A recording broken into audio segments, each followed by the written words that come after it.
Welcome to the Irish Farmers Journal Weekly Podcast, brought to you by Ornua, the home of Irish dairy. Hello, Patrick Gunnow here, news editor with the Irish Farmers Journal, and welcome to our Harvest Special podcast. Let's first join our Northern Ireland correspondent Peter McCann for a ride on the combine with North Dairy tillage farmer Richard Kane. The winter was with 5 months of pure rain here, so we're not really expecting much from winter crops, but I feel the winter barley here is doing rightly. Especially June and July have been pretty awful as well. We've only really got going. We're 50 acres cut of winter barley. We're moving to oilseed this evening to try and get it cut to the strong ones. There's 30 mile an hour gusts last night, I'm sure haven't been too kind on it. I have another 60 or 70 acres of winter barley, and then I have another about 180 of oilseed before winter wheat. Winter wheat's still about 2 weeks away yet. Look at this crop, it looks fairly good now. As far as the rest of the year, winter barley and all the crops go, how's it looking and how's the weather had an effect on it? Yeah, well, we've a lot of, wherever's good's good, but there's a lot of bare patches now from the winter. With this level ground we're on here, there's not much place for the rain to go, and from November to March was pretty brutal up here in the north coast. Talking to the other tillage farmers in other parts of the country, I suppose where you're at here in North Derry, you're at the elements at the north coast. Is there much of a difference in other areas and how they're seeing things? I talked to a nice farmer down in Wexford, a fella break, and he's nearly starting into spring barley, so that would drive you clean mad. We're well used to it. The last few years have been pretty bad. It's hard to remember a good harvest, to be honest with you. Last year August was a washout as well, so it's maybe what we're going to have to deal with. So is it just a matter of when the weather's right, just keep at it? How do you actually go about the harvest yourself? I've got one full time and one fella that comes in to help for harvest. We don't really have the ability to wait for grain to get down to 16 or 18%. It just doesn't happen around here. Anything 20-22% we're cutting. One, because of the acres to cover, but two, you just have to get it in at some stage as well. We've only cut 50 acres of barley, and we're already ordering winter oilseed rapeseed that has to be sown in 3 weeks' time, so it's going to be pressure times for the next 4 or 5 weeks. Richard, all the best for your harvest, and thanks very much for talking to us. You're listening to the Irish Farmers Journal podcast, brought to you by Ornua, the home of Irish dairy. For a nationwide roundup of weather conditions, prices, malting rejections and all matters harvest related, Irish Farmers Journal digital editor Thomas Hubert sat down with the tillage editor Andy Doyle and our news correspondent Pat O'Toole. Andy, how are things going around the country, and I suppose very differently depending on where you are around the country? Yes, indeed, Thomas. Where you are makes a big difference to where the progress is.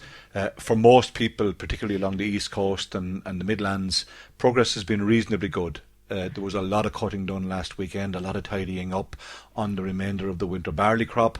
An amount of the winter oats, a significant amount of winter oats, is probably gone now in most areas. Spring barley harvesting has begun, and winter wheat harvesting has begun. So we're very much now in the business end of the harvest nationally. For the people caught by bad weather, particularly in the north and even more so in the northwest, progress has been much more slow and difficult, and very heavy rainfall has now meant that field conditions there are making life very difficult and awkward for farmers in that part of the country. Do you mean the field conditions grain-wise? Any other issues associated with that in terms of access? The big problem is the risk of getting stuck, Yeah. getting bogged in fields, Thomas. Trafficability is becoming a problem. It's certainly not a problem everywhere, but for people up in the northwest corner, it is a real problem. And they've had difficulty both getting grain and straw off fields already. Andy, I was looking at the weather forecast just before we started, and we're looking into rain until really Friday night, hopefully drier weather at the weekend. Any advice for anybody looking at their field today and the next few days, wondering what to do? Well, there are not that many crops in the second round of the harvest that are overripe at the moment and kind of crying out to be cut. So if there's prospects of better weather ahead, which I'm not sure there is. Lots of forecasts are saying that the second half of August may very well give much better weather, but certainly the forecast in the Farmers Journal this week is giving rain into the middle of next week, so that may or may not happen. Of course it may happen even though it's forecasted, because it may go away by then. But because there's no major urgency yet, I think take the chances when they're there. That remains good advice.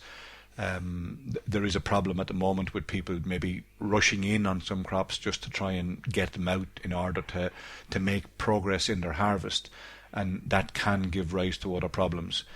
One of the challenges that we've had last week, particularly last weekend, is that lots of people had very favourable moistures, right down to 15% in the case of winter wheat, which would be extremely rare this time of the year. And as a consequence, some people have made very considerable progress in their wheat harvest already. There's an estimated 5% or less than that of spring barley harvest cut, specifically malting barley harvest cut. Progress has been, it was easy enough at the weekend, and generally speaking, quality of crops is good. There is an issue with regard to damage to the grains.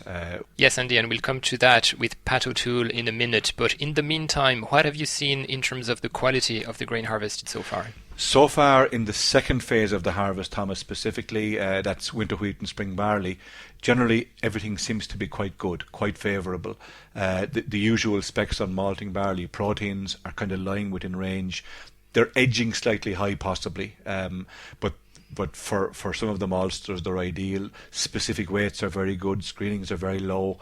The fusarium that looked to be an issue in the field 3 weeks to a month ago isn't appearing in the samples for rejection. So on the barley side, on the malting barley side, things look pretty good so far, thank God. On the wheat side, the early yields are pretty good. You know, I've heard of very, very few below 3 tonnes. I will expect some of those low yields, but the better crops are yielding a strong 4 tonne.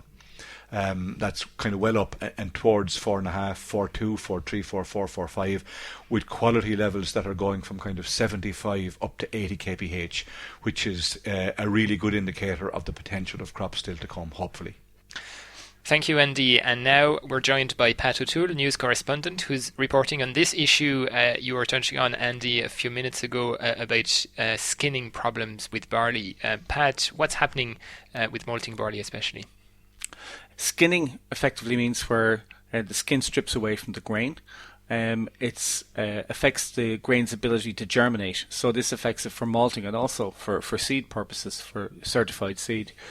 These are the two premium products in the barley harvest, and in a year like this when prices are poor and farmers are under pressure, getting that premium price is extremely important. So anything farmers can do to minimise the risk of having their grain rejected for malt is to be recommended.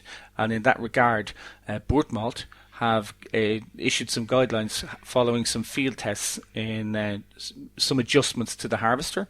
And effectively what's happening is from a sample of grain, if more than 4% of the grain is skinned, and that means that more than 50% of the grain surface has to have the skin removed from it. If that happens with more than 4% of the grain, the load is rejected. And we're talking about a premium of the region of €40 a tonne at the moment. Typically a trader's holding 15 tonnes, so you're very quickly into big money. That's €600, bang. A lot riding on these samples. What's being found is that if farmers adjust the setting of their combine, what thrashes the grain is a drum and concave, and there's a very narrow aperture between the drum, which is rotating, and the concave, which the drum is set against, in usually 5, 6, 7 millimeters of a gap, and the grain is passing through this, and it's very at great speeds. Drum speeds typically would be 1,000 revolutions per minute, give or take, 900 to 1,000 revolutions per minute. So you've got the grain coming through, it's gone up the neck of the combine, it's coming through this drum and concave at great speed, and this strips the grain out of the head of the grain and away from the straw, and then the grain goes up the elevator into the tank, and the straw goes out the back. That's how combines work. Effectively, what's being recommended to farmers is to watch their forward speed, because if they go too fast, it's intensifying the activity, which is going to increase the risk of grain being stripped of its skin in the process. And they're also recommending that you open the drum and concave space. So by increasing the concave setting, you're again allowing the grain to be thrashed a little more gently than normal, allowing the skin to retain on the grain and ensuring that your grain sample passes. So we've gone into some detail and provided some photographic examples of what farmers can and can't do to improve their chances of having their grain pass. That's all in this week's Farmers Journal. You mentioned the price implications of this, and that's particularly important this year. How are prices doing between malting, feeding, barley and wheat for the crops that are being harvested at the moment?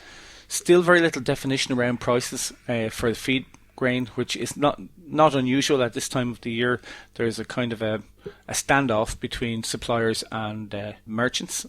Farmers are looking for €135 a tonne for barley minimum. Wheat usually would gain a €10 per tonne premium on that. That's for feeding. The trader's saying that that's in excess of what the market would suggest. International markets are sluggish. In contrast, the malt price is reasonably good. It's in the 160s at the moment, and that's because, in part, the Bourg malt price, for instance, is set against the Matif milling wheat price in France. That's the base price it's set against. A lot of feed wheat, or a lot of milling wheat in France has failed to make the grade. It's of poor quality, and that has the effect of increasing the Matif milling wheat price. It also has meant there's millions of tonnes of feed wheat extra, which is depressing feed prices. So it's expanding the gap, depressing feed prices, increasing the malting barley price, and that's kind of the story of where the harvest is going. IFA are pushing very hard. Grain growers are pushing very hard for the trade to support them. Merchants are saying that they have very little wriggle room themselves because they, much like the farmers who supply them, have had 3 years of very difficult trade. And with dairy farming on the floor at the moment, there's not much tolerance for feed prices to be jacked up to support grain prices. So there's a real dilemma there, and there's real concern as we face into the harvest that for many growers this could be the last harvest. Okay, Pat, thank you very much. And we're covering the harvest every day at farmersjournal.ie, and all the advice, as you've explained, on setting your combine properly for skinning issues in this week's Farmers Journal. Thank you. We hope that you're enjoying this Irish Farmers Journal podcast, brought to you by Ornua, the home of Irish dairy. Find out more at farmersjournal.ie. For this week's Irish Farmers Journal, Andy also interviewed Professor Pete van der Meer, who recently gave a seminar at University College Dublin on GM crops and new breeding techniques. By training, I'm a lawyer and a scientist. I'm an environmental lawyer and an ecologist, and I have been in charge of the Dutch biosafety regulations for 15 years. And since then, based on that experience, in which I've been deeply involved in designing the existing regulations in Europe and international, based on that experience as a regulator, I'm assisting now other governments and international organizations and public researchers to understand the regulations, how to apply them, and then when necessary, how to review them and to revise them. One of the comments you made in your lecture was that not just European legislation, the bulk of global legislation has focused on the concept of novel organisms, things that are made to happen which might not naturally happen. And we would rightly have concerns for any such organisms. The other point you made then is that at a certain point of familiarisation, these things might be no longer novel. Can you tell us how that has impacted on the evolution of EU regulations in the area of GM?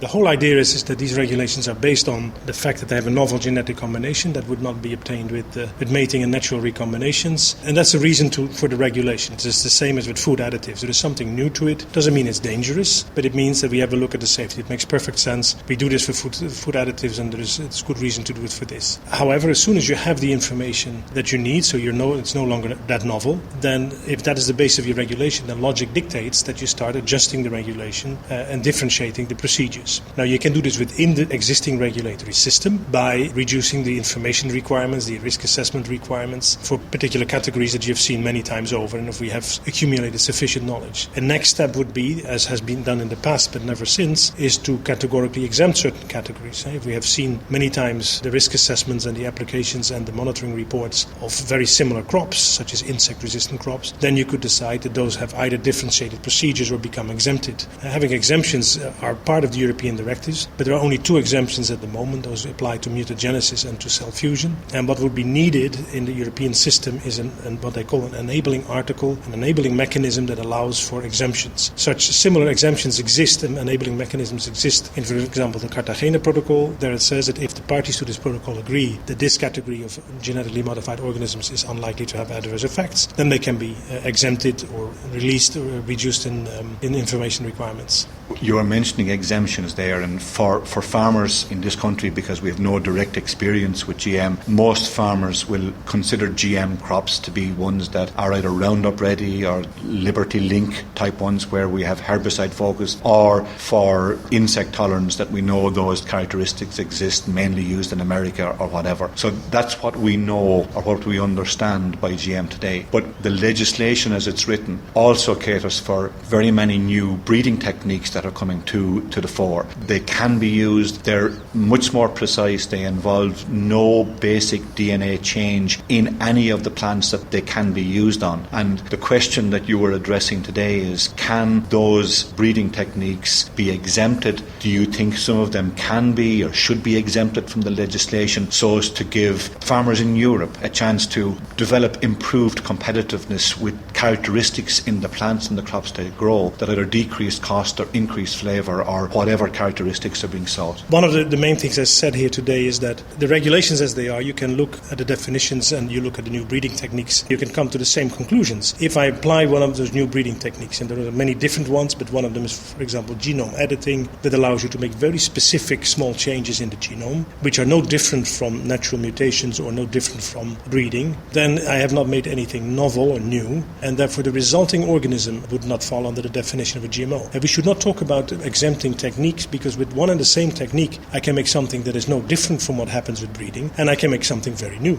The mere use of the technique doesn't mean it's a GMO. It is a trigger for you to ask you, as the breeder or the scientist, have I made something that goes beyond what I can make with mating and natural recombination? If that is not the case, then it would not be a GMO, in my view. If it is something new, then it is a GMO, and it falls under the same categories. So it's important to distinguish between the technique and the resulting organism. With the same technique, I can make something very new, and I can make something that is already there. With the same technique, I can bring back a gene that is lost in a variety, for example, because very often such a useful trait that is lost in a variety is because a few base pairs, a few elements of information have been deleted or mutated. I could bring that back. Yeah, there are many articles about this. It's just bringing back a lost trait. Plants often lose a trait not because the entire gene has disappeared, but there are little mutations in there. There's an interesting article from a Danish group that advocates that organic farmers should actually welcome the return of these crops by the use of gene editing. Now, so the overall message is not the technique doesn't mean anything to us in terms of risk or even novelty. With the technique I can make new things, and I can make things that are nothing different than what we get in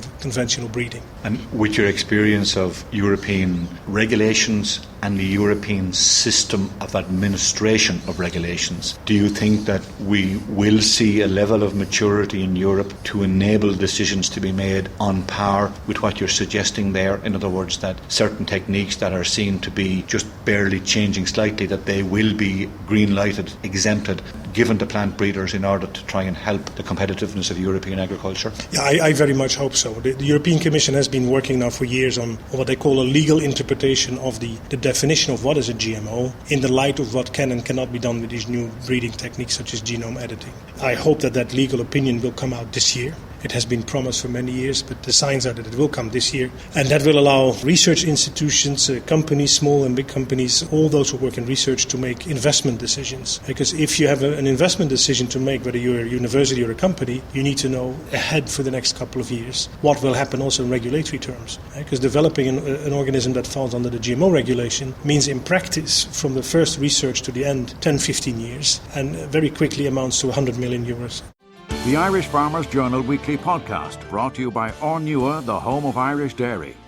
Meanwhile, the Brazilian meat giant JBS has confirmed it is moving its global headquarters to Dublin. Irish Farmers Journal editor Justin McCarthy, our agri-business editor Owen Lowry, and our market specialist Phelim O'Neill discussed the implications for Ireland. So this week we saw JBS, a Brazilian meat processor and the largest meat processor in the world, announce a corporate restructuring.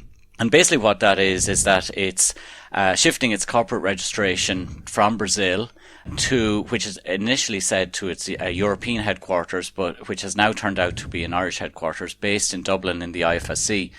The second element of that is that it's going to issue shares in the US. It's also going to float on the New York Stock Exchange, and it's going to turn its Brazilian operations into a subsidiary. So this is a fundamental shift for the Brazilian meat processor. So, Owen, does JBS effectively now become an Irish company? On paper it does. It doesn't mean that they will have operations here, and they haven't said either way. But really what this is about it tapping international markets, first of all. Give us some sense, Owen, as to the scale of JBS. We talked about them being the world's largest meat processor. What does that mean? Give us the facts and figures behind that. So I suppose it came out of nowhere, and in 2007, 2008 it went on an acquisitions binge. It spent about $20 billion over the following 7 years buying businesses in the US and in Europe and Australia. Today it slaughters about 21 million cattle every year, along with a substantial number of pigs and poultry. Last year it bought My Parks, the Northern Ireland-based poultry processor, for about 1.3 billion euros. So it has a significant presence now in the European poultry sector. It has turnover of about 46 billion euros, and it makes about 4 billion euros profit every year. How does that 46 billion maybe compare to maybe, let's say, ABP Food Group that a lot more of our listeners would be familiar with? So the size of Larry Goodman's ABP Group, how does that compare? Yeah, so if you take ABP's turnover, it approximately is about 2 billion euros. So that makes it about 20 times the size. So a really significant player. Phelim, if I could just bring you in on that. Owen talked about that they have no operational presence. They've basically got the plaque on the door to say this is their headquarters. How likely is that is going to remain the case? Or we look at it this week in the Farmers Journal. How definite do you think that will remain? Well, I suppose we should say at the outset that they have no need to have an operational presence here to have their headquarters here. However, if you look at their tradition of expansion over the past decade or so, they've been very much an acquisition-driven company. If you look at where they might look at the next stage of their development, given that they have, well, I wouldn't say exhausted the US, but they have certainly a very substantial presence there. The next most lucrative meat market in the world is probably the European Union. So there's a certain logic for a company that wanted to expand further to get into Europe, and where better to get into the European Union than in Ireland. We're the largest beef exporter in the European Union. We're the 5th largest in the world, actually, and in terms of net exports, we're the largest in the Northern Hemisphere. So there's a natural fit for JBS to look at acquisitions in Ireland if they choose to do so. So, Phelim, you talked about there's no legal requirement, but we see with Facebook and Google and Apple that they have all established their head office in Ireland. It has indeed, Owen, got a lot of attention within US politics, these companies doing this, and even they're still coming under the spotlight, yet have a significant foothold in the Irish economy in relation to employment and actually a physical activity. Could JBS come under pressure then? Well, looking at it from an Irish government point of view, there's no doubt if they were to get an operational presence here, it would take some of the pressure off the government, because we have been under serious pressure in Brussels, up until now very much protected by the UK as a member of the European Union. We're not going to have that protection indefinitely. Ireland has been coming under pressure because of its tax regime, and if a company that is essentially just a shelf company is operating through Ireland, even though it's a relatively low profit business and the tax issue may not be quite so great, the principle remains the same. So I wouldn't be surprised if JBS were to go on the acquisition trail in Ireland at some point, maybe in the not too distant future. And if I might just develop that point for a second, the Irish industry hasn't had any serious rationalisation for a very, very long period of time. You know, if we go back to the 1990s, there was a McKinsey report produced by Enterprise Ireland back in the day that recommended serious rationalisation in the Irish industry. That never happened. In the meantime, we've had the company's development, and we now have developed a very, very strong and a very good processing industry, but there's no doubt that it has hit something of a plateau. And if you look at the ownership structure of our companies, we have a number of substantial independent companies trading in their own right in isolation.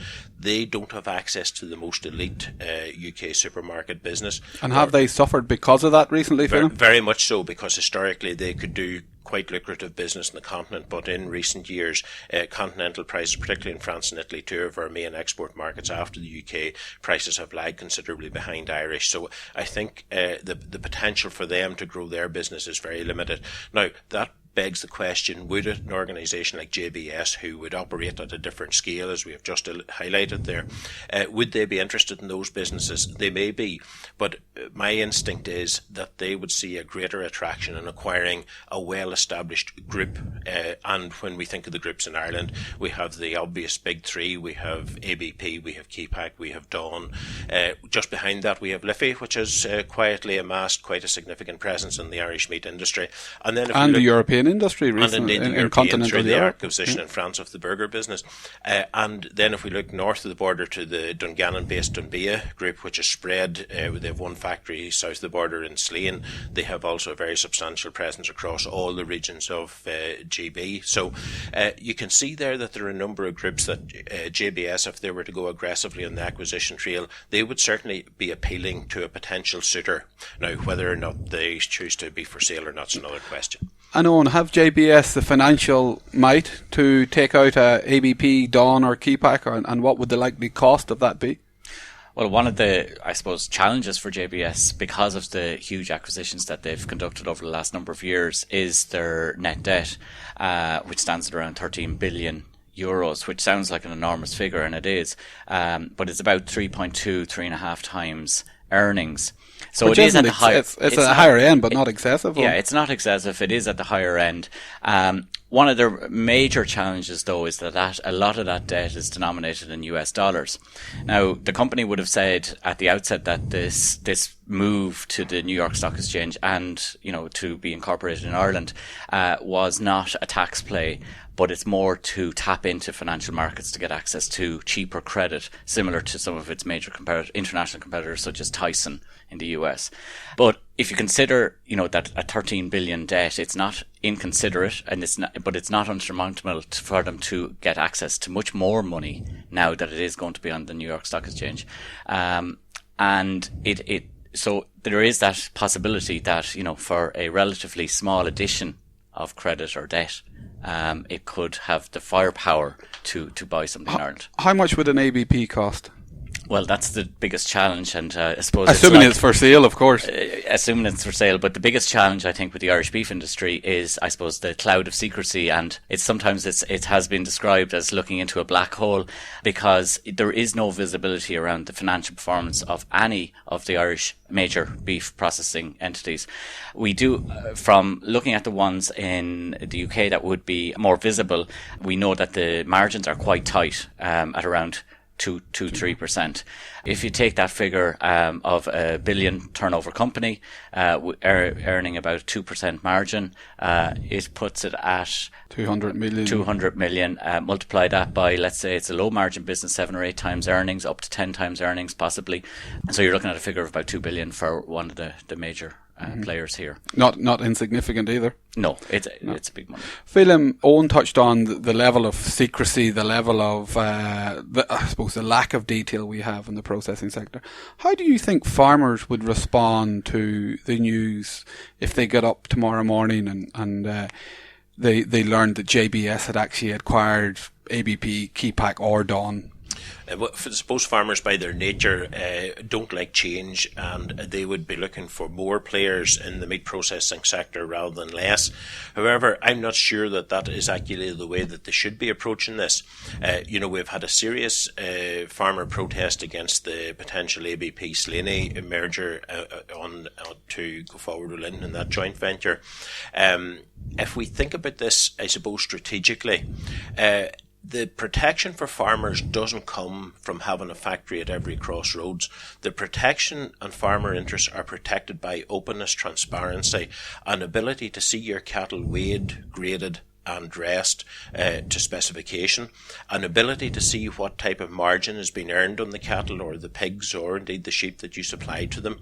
None of these exist at present. So if we were looking into, and we're being very hypothetical here now, but if we're looking into a new tomorrow with a different nature of a meat processing industry, with a major global based PLC on our doorstep actively participating in our sector, I think what farmers should be demanding from that regime is total openness and transparency on the issues we've just highlighted there, at a financial level, at a financial performance level, vis-a-vis the cattle and pigs or sheep that are supplied, and indeed right down to the operational level, because there's something very ironic in life that a farmer can monitor his cow calving out in the shed from the comfort of his own kitchen on a monitor, and he can't see his cattle graded, weighed and slaughtered in a meat factory. Technology has to be introduced to enable that level of transparency to come into the business, and I think if farmers were given that as part of a deal, if you like, I think you would find farmers would be quite open-minded as to what the future developments might be. I just want to get your views, both Phelim and Owen, on one final issue. We see how, particularly in the pharma sector, the government is often criticised for allowing the pharma sector to have too much influence over the national drug policy or whatever the case may be. Is there a fear that with JBS coming in here and obviously being a tax dividend for the government and possibly establishing an operational presence that we've talked about and being a major job creator as well, that it may influence the government's strong defence in Mercosur and TTIP trade talks with the EU, where the government has traditionally been very steadfast in protecting Irish farmers. Take this on a step that we have a large multinational now based in Ireland, giving the government considerable amount of a tax dividend every year, creating jobs, let's say. Is there a fear, or would you share the fear, that the government may be less or may be swayed by that in terms of the argument on Mercosur and TTIP? Looking at that from a farmer perspective, I would say that's where our farmer representatives have to be particularly vigilant and keep the lobby strong in that respect. And I think if they do, they can succeed in that. At the end of the day, pharmacy is much more removed from Irish society and pharmaceuticals than farming and agriculture and indeed meat processing is. They are very much community-based, part of the community. So I think even if a major global player like JBS were to arrive on the scene, I think there can be a counterbalance to that from the Irish farming and indeed Irish meat industry lobby organisations. So it's one to be very aware of, it's one to be vigilant on, but I think it's one that our lobby can successfully resist. Okay, ladies and gentlemen, as you can see, a lot of news happening on the beef front, and one that will certainly play out over the coming weeks. We have full details in this week's Irish Farmers Journal, and we'll keep you fully up to speed as the story develops on farmersjournal.ie. Phelim O'Neill, Owen Lowry, thank you very much.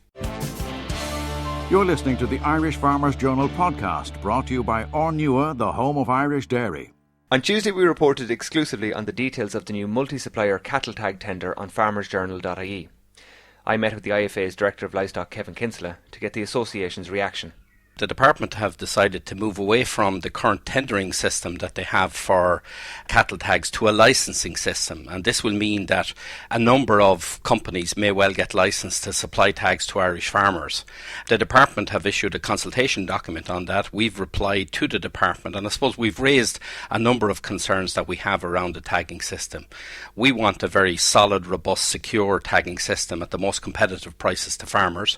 The current system where we had one supplier obviously gave us the scale in that regard. We're concerned that under the new system it will be as good as the old system or even better. We want it to be better, obviously.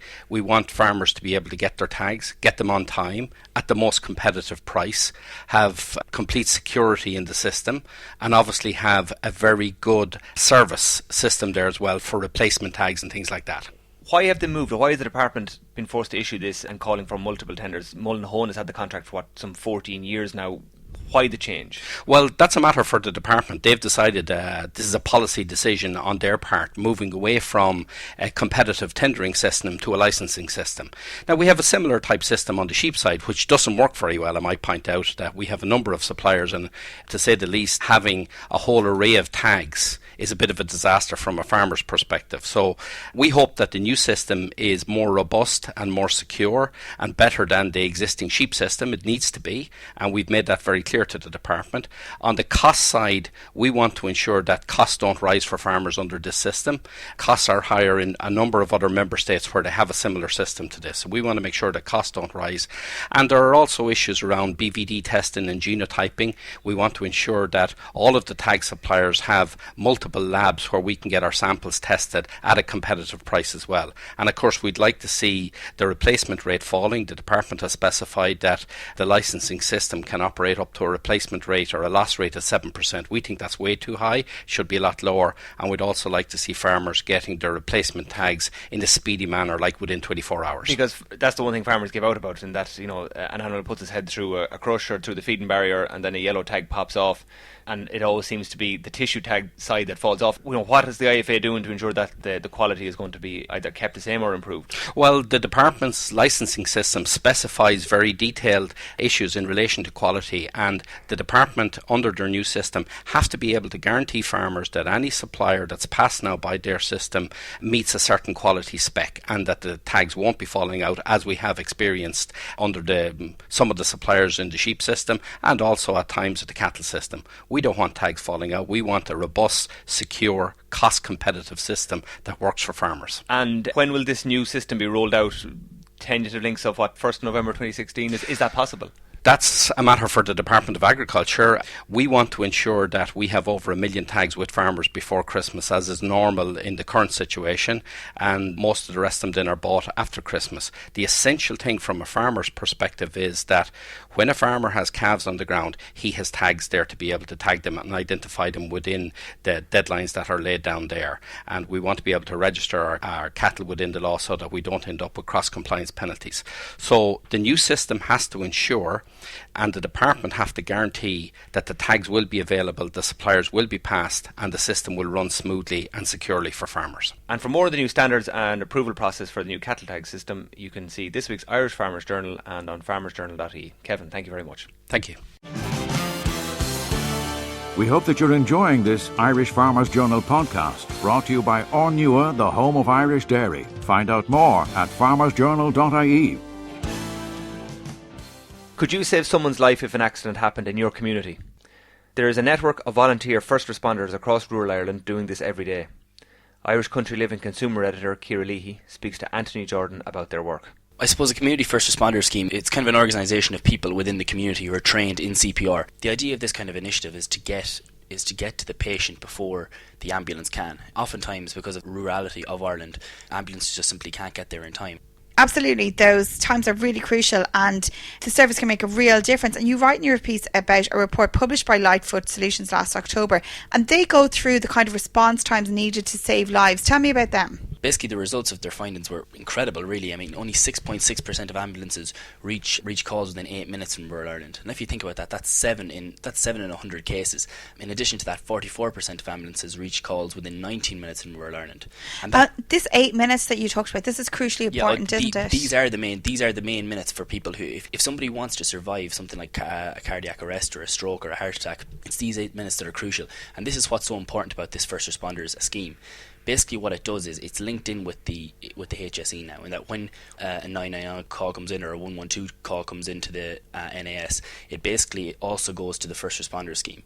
And what happens then is the first responder scheme will send somebody in that locality to somebody. They get a text message, isn't it? Basically, yes. They get a text message. So they're alerted to somebody in the area. So they're going to get there within that 8 minute crucial. Within that 8 minute period of time. And this could be the difference between life and death. And basically what they do is they perform CPR or whatever is needed on the patient before the ambulance arrives. Where are they getting this training? This training is done by the people themselves, by the organisations in the communities. Now, at the moment, I'm not entirely sure of the exact number of communities that do this throughout Ireland, but it's definitely on the increase. And it's all voluntary, isn't it? It's all voluntary work that has been done, but I mean, it's so crucial, and especially in rural Ireland. 40% of all ambulance calls that occur is in rural Ireland. So I mean, these are huge percentages, and it's something that has to be targeted. I suppose it's really important about this, Anthony, though, is this isn't a pipe dream. These responder teams are already on the ground making a difference. So tell me about the ones that are in operation in Wicklow and the difference they have made. Absolutely. Well, one of the communities, or one of the community first responder schemes that I was talking to, in terms of a townland, was Tinnahealy, and they were founded back in 2005 and will be probably one of the first to have been set up. To date, they've been called out to over 250 emergencies in the Tinnahealy area. Potentially, when you think of it, that's up to 200 lives that have been saved, and that's incredible. And these are completely self-funded.